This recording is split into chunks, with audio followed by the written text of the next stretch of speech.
चलिए, हाँ अच्छा क्वेश्चन देख के, अभी तो क्वेश्चन खोला है। क्वेश्चन बहुत इजी है, आपको लगेगा कि ये झूठ है, ऐसे प्रीवियस ईयर क्वेश्चन नहीं आते हैं, पर यही प्रीवियस ईयर क्वेश्चन, ठीक है, ऐसे ही आते हैं प्रीवियस ईयर क्वेश्चन, इसलिए पढ़ना मुश्किल नहीं है, पढ़ के समझना थोड़ा जरूरी है। बताओ, इतना उत्साह हो रहे हो फिर भी गलत आंसर। कौन सा वो, पहले पढ़ने दो, कौन सा वो मुगल शासक है जो सबसे पहली बार ईस्ट इंडिया कंपनी का पेंशनर बना? शाह आलम सेकंड, है ना। Battle of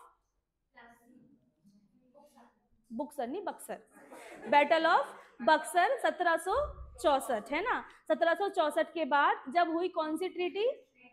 treaty of Allahabad 1765। तो क्या हुआ, शाह आलम सेकंड को ब्रिटिशर्स ने पेंशन पर रखा, तो Shah Alam second was the first Mughal जो पेंशन पर रखा गया। नेक्स्ट, कोहिनूर डायमंड जो है 18th सेंचुरी, उसे भारत से लूटकर कौन लेकर गया? नादिर शाह, है ना। कौन सी बैटल, कब आया था नादिर शाह? 1739। मुगल बादशाह कौन था?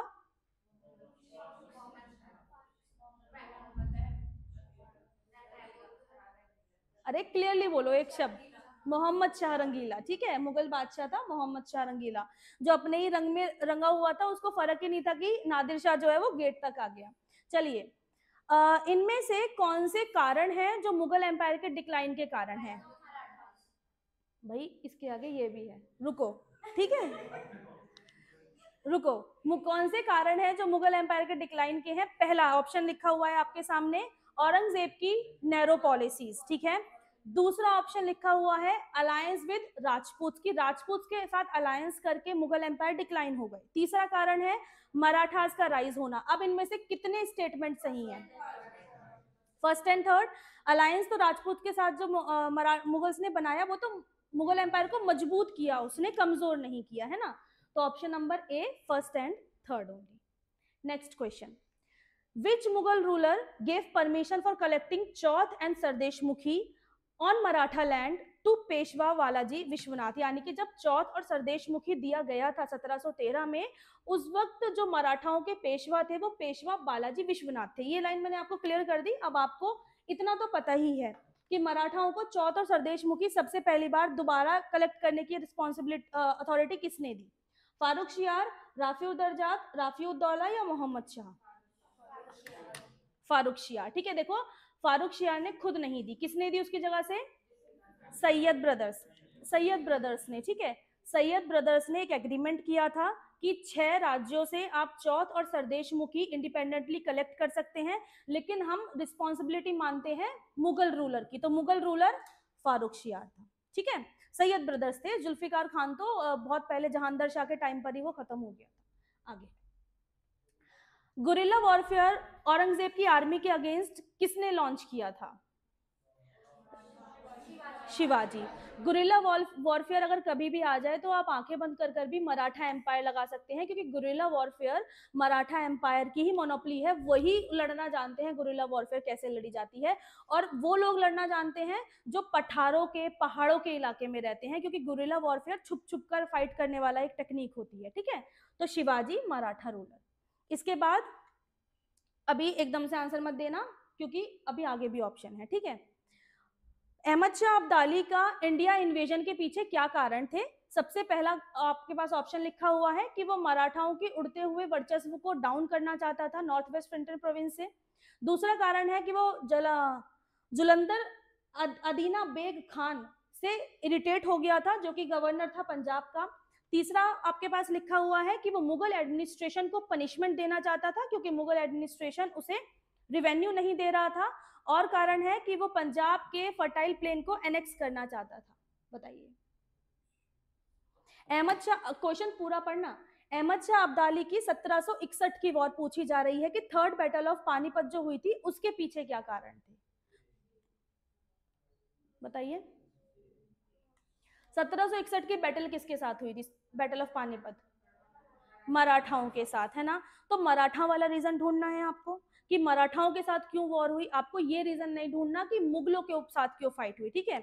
मुगलों के साथ फाइट होती तो शायद ये भी सही हो सकता था, ठीक है, लेकिन हम ये ढूंढ रहे हैं कि उसका थर्ड बैटल ऑफ पानीपत जो मराठाओं के साथ हुआ था उसका क्या कारण था। तो उसका ये कारण था कि जो नॉर्थ वेस्ट फ्रंटियर प्रोविंस पर मराठास को पंजाब जो दे दिया था मुगल्स ने, उनकी वहां पर जो अपराइजिंग हो रही थी उसे सप्रेस करने के लिए, क्योंकि वो लोग अहमद शाह अब्दाली को भारत घुसने नहीं दे रहे थे, तो उनको हराने के लिए अहमद शाह अब्दाली ने 1761 में उन पर अटैक किया था। ठीक है, चलिए नेक्स्ट। नेक्स्ट है who called Muazzam as Shah Bekhabar. Muazzam को शाह बेखबर कहने वाला कौन था? अब काफी खान। अब आधों के मुंह इसलिए बंद है क्योंकि उन्होंने नहीं पढ़े नोट्स, है ना। यहाँ पर मैंने बताया नहीं, लेकिन नोट्स में मैंने काफी खान लिख कर दिया है। ठीक है, तो आप सबने ना नोट्स नहीं पढ़े हैं, नोट्स में काफी खान लिखा हुआ है कि काफी खान एक हिस्टोरियन है जिसने मुअज्जम को शाह बेखबर कहकर पुकारा। इसके बाद हाँ, इसमें लिखा है कि वो कौन सा मुगल शासक है जिसने मराठास को सरदेशमुखी कलेक्ट करने के तो अथॉरिटी दे दी थी, लेकिन चौथ कलेक्ट करने की अथॉरिटी नहीं दी थी। आपके पास ऑप्शन है जहांदर शाह, मुअज्जम, अकबर, फारूक शियार। मुअज्जम, मुअज्जम माने बहादुर शाह फर्स्ट। ठीक है, तो अब बहादुर शाह फर्स्ट ने जब अपनी एक पॉलिसी अपनाई थी, डिप्लोमेटिक पॉलिसी, कि मराठाओं को कैसे डील करना है, तो उसने साहू को छोड़ा था जेल से। साहू को जेल से छोड़ने के बाद उसने साहू को बोला था कि आप सरदेशमुखी तो कलेक्ट कर सकते हो पर आप चौथ नहीं करोगे, और सरदेशमुखी भी आपको हमारे मुगल ऑफिशियल्स कलेक्ट करके देंगे, ये बात थी। ठीक है, तो वो मुअज्जम ही था। Next, consider the following statement related to Mughals decline. Mughals के डिक्लाइन के लिए कौन सी स्टेटमेंट रिस्पॉन्सिबल है, आपको वो बतानी है।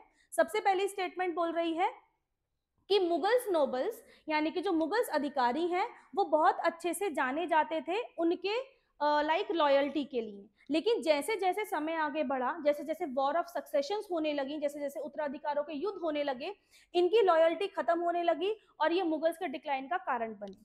नेक्स्ट आपके पास स्टेटमेंट है कि मुगल एम्पायर डिक्लाइन इसलिए हुआ क्योंकि बहुत ज्यादा ओवर, मतलब बहुत ही ज्यादा डिसेंट्रलाइजेशन हो गया, यानी कि विकेंद्रीकरण। अब इसका क्या मतलब है? मनसबदारी बढ़ा देना। ठीक है, कि बहुत ही ज्यादा राजा ने अपने हाथ पैर छोड़ दिए, अपनी जितनी भी पावर्स हैं उसको बहुत ज्यादा लोगों में बांटना शुरू कर दिया। तो कौन से कारण है मुगल एम्पायर के डिक्लाइन के? दोनों कारण है, सब दोनों बोल रहे हैं, दोनों ही कारण है, क्योंकि देखो मनसबदारी क्राइसिस तो हम पॉइंट में भी पढ़ते हैं कि मनसबदारी क्राइसिस एक कारण था, और ओवर डिसेंट्रलाइजेशन वही होता है कि राजा ने अपनी पावर्स को पूरी तरीके से दूसरों को दे दिया, खुद अपने हाथ में कुछ भी नहीं रखा। पहला ऑप्शन यही है कि अब जो राजा है, जो बादशाह है, वो वजीरों की खैरात पर बन रहा है। ठीक है, वो नोबल्स की खैरात पर बन रहा है, नोबल्स ज्यादा पावरफुल हो गए हैं अगर कंपैरिजन करें बादशाह के साथ, और नोबल्स कोई लॉयल है नहीं। ठीक है, नोबल्स पैसे के हैं, जो ज्यादा पैसा दे रहा है नोबल्स उसकी तरफ लुढ़क जा रहे हैं, तो ये भी एक डिक्लाइन का कारण है। तो both 1 and 2 are the correct option. ठीक है, option number C. Next question, Jahangir Shah के टाइम पीरियड के बाद जो एडमिनिस्ट्रेशन था वो वर्चुअली किसके हाथ में था, जो जहांगीर शाह का वजीर भी था? जुल्फिकार खान। ठीक है, जुल्फिकार खान के हाथ में जहांगीर शाह का पूरा एडमिनिस्ट्रेशन था। नेक्स्ट, जय Singh of Amer was given the title of Mirza Raja Sawai and appointed the governor of। जय सिंह को मिर्जा राजा सवाई किसने उपाधि दी? जय सिंह को मिर्जा राजा सवाई की उपाधि किसने दी? जहांगीर शाह। ठीक है, जय सिंह को मिर्जा राजा सवाई की उपाधि जहांगीर शाह ने दी, और जो बहादुर शाह ने काम नहीं किया, जुल्फिकार खान। जुल्फिकार खान ने तो सारे काम किए थे। जुल्फिकार खान किसका वजीर था? जहांगीर शाह का। तो अगर मुगल बादशाह की बात करें तो वो जहांगीर शाह टिक किया जाएगा। ठीक है, तो जुल्फिकार खान ने जय सिंह को मिर्जा राजा सवाई कहकर बुलाया, और जो वो पहले मांग रहे थे मालवा की गवर्नरशिप, वो भी दे दी, तो गवर्नर ऑफ मालवा बना दिया। नेक्स्ट, जहांगीर शाह का जो टाइम पीरियड था, वो आगरा में जहांगीर शाह को किसने हराया था? आगरा में जहांगीर शाह को किसने हराया था, यानी कि जहांगीर शाह के टाइम पीरियड को खत्म करने वाला कौन था? फारूक शियार। ठीक है, और ये इसका भतीजा था, यानी कि इसके भाई का बेटा था।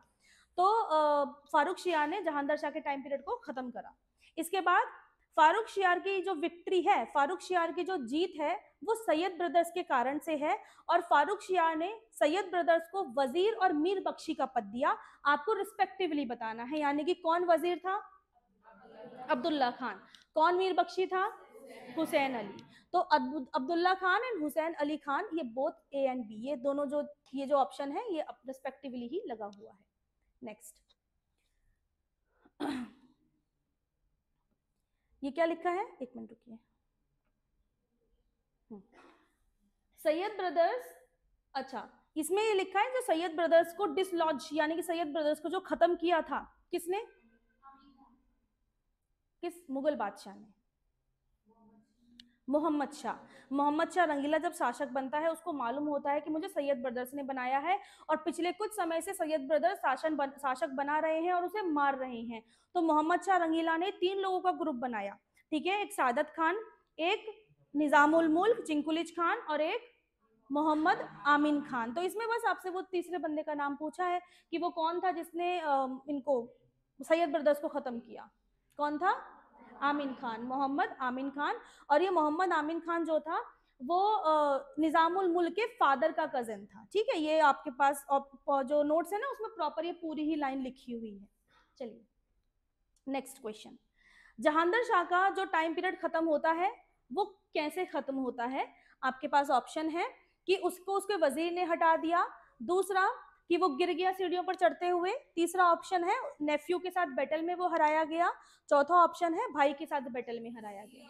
सी, और नेफ्यू कौन, फारूक शियार। तो जहांगीर शाह को फारूक शियार के साथ एक बैटल होती है उसमें हरा दिया जाता है।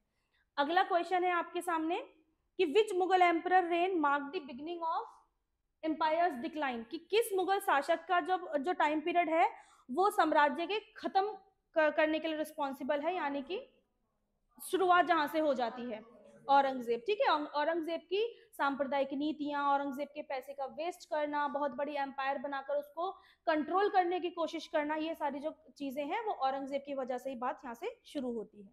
नेक्स्ट, क्योंकि बाकी सारे तो ये तो शाहजहां तो पहले था, इसके अंदर तो कोई कोई कारण नहीं है, बाकी सारे तो खत्म होने की कगार पर आए हैं ना, शुरुआत तो औरंगजेब ने की है। नेक्स्ट क्वेश्चन है, who were the Sayyid brothers in the context of later Mughal period.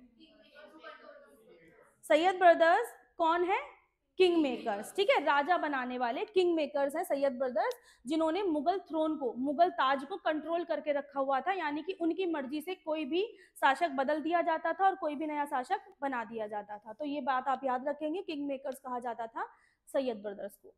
Next question है कि कौन सा मुगल एम्परर था जब नादिर शाह ने दिल्ली पर अटैक किया। मोहम्मद शाह रंगीला, ठीक है, मोहम्मद शाह रंगीला वॉज द मुगल एम्परर जब नादिर शाह ने अटैक किया। मोहम्मद शाह का रंगीला का असली नाम, रंगीला तो उसका अडॉप्टेड नेम है, रोशन अख्तर, ठीक है, रोशन अख्तर इसका असली नाम है। Next question, treaty of Allahabad जो हुई 1765 में, effectively marking the real ruler of Bengal Bihar Orissa, ये किसके साथ हुई, which Mughal emperor is responsible, Shah Alam second. एक झलक में देख के शुजाउद्दौला नहीं लगाइएगा क्योंकि ऑप्शन क्वेश्चन में पूछा गया है विच मुगल एम्परर, ठीक है, तो मुगल एम्परर ढूंढना है आपको। ट्रीटी ऑफ अलाहाबाद शुजाउद्दौला के साथ भी हुई है लेकिन हमें मुगल एम्परर टिक करना है।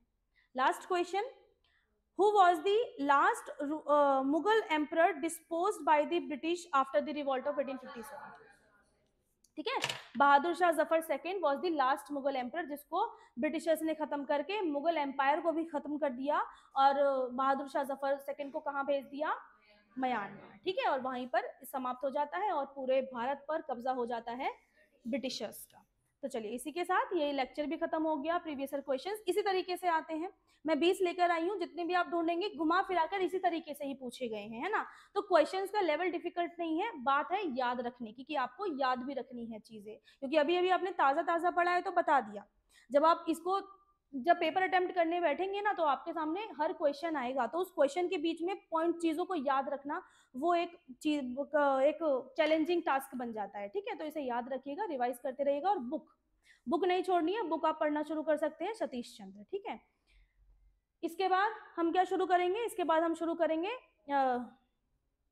क्या नहीं, इसके बाद हम शुरू करेंगे जो इसके बाद वाला पीरियड है अप टू दी 1857, 1857 नहीं 1885, जब तक कांग्रेस बनती है, ठीक है। जब कांग्रेस बनने के बाद और पूरा फ्रीडम स्ट्रगल सर पढ़ाएंगे, हम पढ़ेंगे up to the 1885 up to the formation of Congress, जब तक कांग्रेस बनती है। तो कल सक्सेशन स्टेट्स कैसे बने? सक्सेशन स्टेट्स यानी कि जो आज हम छोड़कर जा रहे हैं, अवध, बंगाल, हैदराबाद, मैसूर और मराठा, कैसे बने, किस तरीके से यहाँ पर इसमें डेवलपमेंट हुआ, क्या इनका लाइक एडमिनिस्ट्रेशन हुआ करता था, किस किस तरीके से इनको फिर खत्म किया गया बाय दी ब्रिटिशर्स। जितनी भी एंग्लो वॉर्स आएंगी ना कि ब्रिटिशर्स ने, अब जितने भी स्टेट्स बनेंगे ब्रिटिशर्स हर स्टेट को खत्म करेंगे, एंग्लो बंगाल वॉर होगी, एंग्लो मराठा वॉर होगी, एंग्लो मैसूर वॉर होगी, ये सारी वॉर्स भी हम साथ में डिस्कस करेंगे, ठीक है। और अब आगे वाली कहानी के लिए आपको क्या कौन सी बुक लेनी है? मॉडर्न इंडिया की विपिन चंद्र, ठीक है। Vipin Chandra is the good book for modern India, easy to understand book है, बहुत आसान लैंग्वेज में लिखा हुआ है। और Vipin Chandra Pal is also a historian, ये भी एक हिस्टोरियन ही है और फ्रीडम स्ट्रगल में खुद का कंट्रीब्यूशन भी है इनका, तो मॉडर्न इंडिया इनकी काफी अच्छी बुक है। तो आपको मॉडर्न इंडिया जो विपिन चंद्र पाल की है उसमें फर्स्ट जो आपको मिलेगा वो डिक्लाइन ऑफ मुगल्स मिलेगा। तो डिक्लाइन ऑफ मुगल्स आपको सतीश चंद्र में नहीं मिलेगा, वो मॉडर्न इंडिया में मिलेगा, ठीक है। तो आप उसको रेफर कर सकते हैं, उसको पढ़ना शुरू कीजिएगा साथ साथ में।